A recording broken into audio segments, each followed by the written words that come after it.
Yay, there he is. Senator. Awesome. Hey, how All are right. you? Hello, Senator Murphy. Hey, Kate, how are you? I'm well, better for seeing you. Thank you for joining us tonight. This is such an honor to have you here. Can you hear me okay? Absolutely. Yeah, we can. Thank you so much for being here. We're going to go ahead and get started. For those who don't know me, my name is Sydney Zorn. I'm a Yale student working as the field organizer. Tonight, we're joined by Senator Chris Murphy, former congressman and current junior United States Senator for Connecticut. Senator Murphy's on 4 committees at present, including appropriations, health and education, labor and pensions, foreign relations, and democratic steering and outreach. He's fought for Connecticut manufacturing investment, sensible gun laws, affordable healthcare and education, reforms to the mental health system, and American diplomacy abroad. Thanks very much for being here, and I'll let you take it away. Great. Well, Sydney, thank you for that kind introduction. Kate, how's the campaign going? How's it? We're How's it feel out busy. there? We're working hard. We're being optimistic, cautiously optimistic. It's just so hard to know, at the end of the day. But when we do phone banking, I hear a lot of ones. Yes, I already voted for you. So feeling good. The energy's good. We've tried to run a very positive campaign. And there's Camille who just joined us. And what we're doing now is looking a lot at my opponent's voting record and trying to distinguish what she has done and what she has said from how she is portraying herself to make it a more obvious or honest kind of campaign, because her voting record does not reflect well with most people.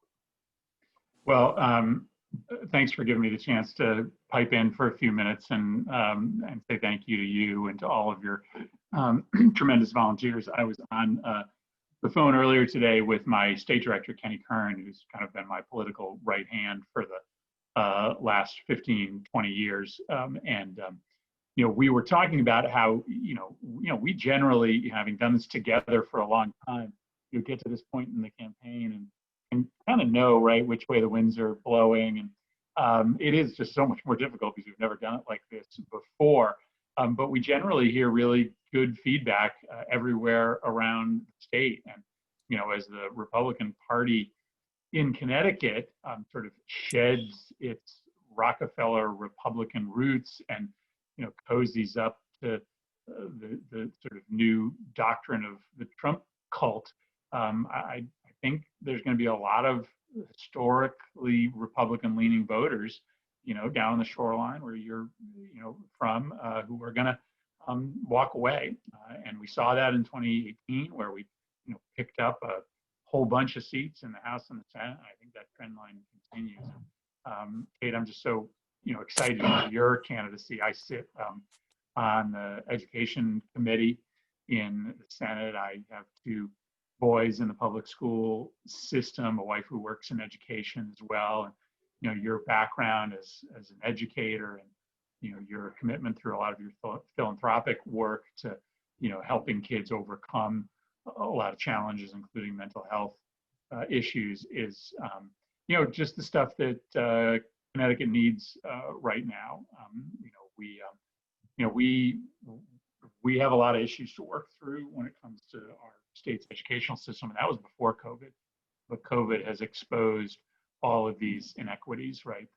The digital divide, the homework divide, the fact that we have a lot of kids returning with special needs to our schools that sort of lost, 6 months of their educational career because you just couldn't reach them in a home learning environment. So, just what you're going to be able to bring with your experience as a mom, as an educational advocate, as a member of the Board of Education, as et cetera, et cetera, et cetera. Well, thank you. Thank you for that. And then let me just say, how important these races are to those of us in the federal delegation.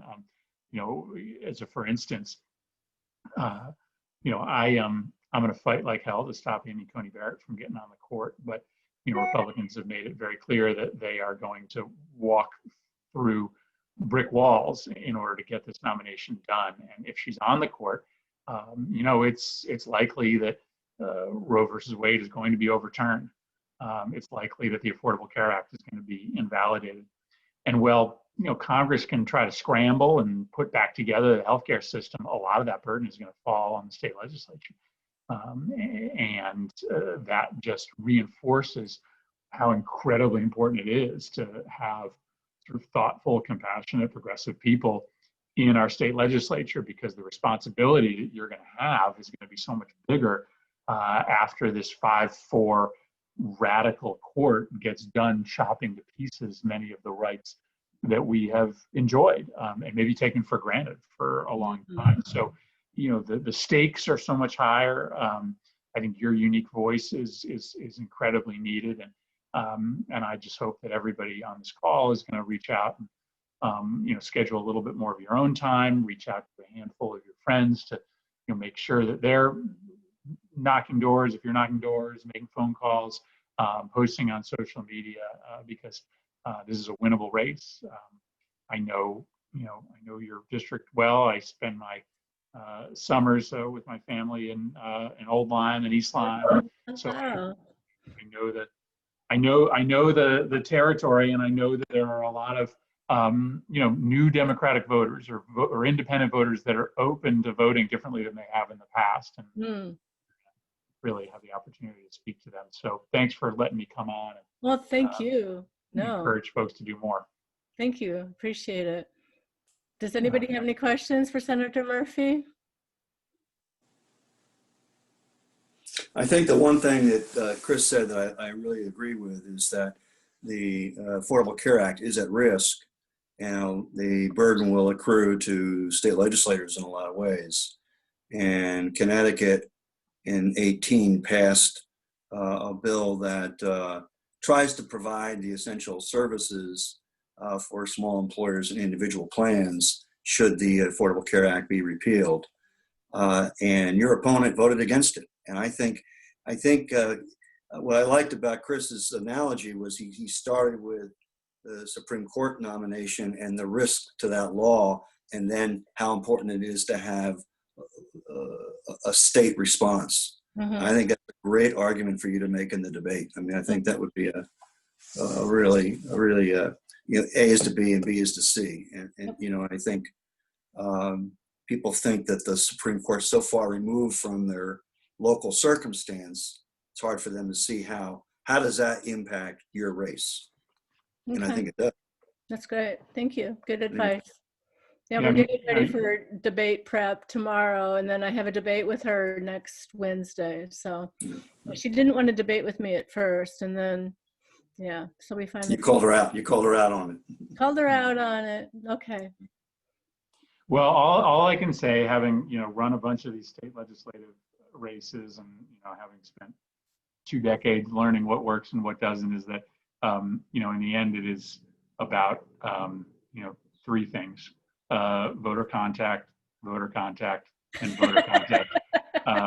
It's all of these other things. It's not that they don't matter, right? It's not that debates don't matter, and it's not that the mail doesn't matter, but in the end, it's just how many people can you talk to between now and election day, and if you can talk to more people than they can, then you got a shot. If you're talking to less, then forget it. So I think that's it's not. I wish it were rocket science, but it is not. It's about volume of contact, and that's not always the case because we don't always have a great candidate, right? So we don't always have a great story to tell when we're making calls and knocking on doors. Yep. Well, it's interesting to me how if I call somebody, like maybe I called them in July and they were a 3, and then we called them in September and they're a 2, and then I call them again and they're like, you have my vote. And I'm like, well, thank you.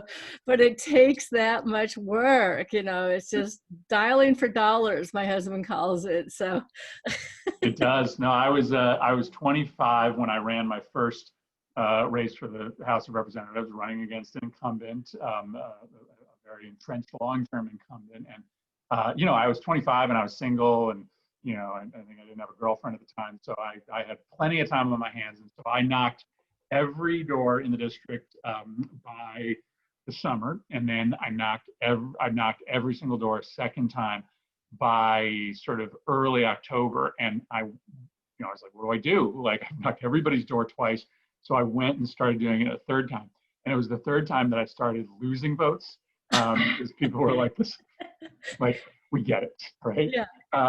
So, there can be a diminishing marginal return, but you have to, but it was 10,000 doors before I hit the diminishing marginal return. Oh, that's crazy.